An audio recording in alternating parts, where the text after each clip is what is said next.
Really good kayakers here. And the last few days I've been on the river with some of them, and watching them paddle has been really inspiring and amazing, and I think it's going to be a really good competition in the professional category. Today, Sarkar Meghalaya pada sport department pada tourism balap pelong yang ni ka kayaking ni Meghalaya.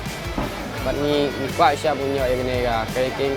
I want to give a huge word of thanks to the government of Meghalaya, the sports department and the tourism department for putting on such an amazing event and bringing so many people here to this really amazing place.